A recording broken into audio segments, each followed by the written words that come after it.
అలర చంచలమైన ఆత్మనందుండ నీ అలవాటు చేసే నీ ఉయ్యాల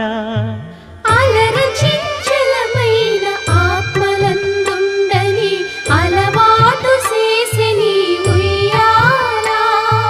పలుమారు ఉచ్ఛ్వాస పవనమందుండ నీ భావంబు తెలిపే నీ ఉయ్యాల పలుమారు ఉచ్ఛ్వాస పవనమందుండని నీ భావంబు తెలిపే నీ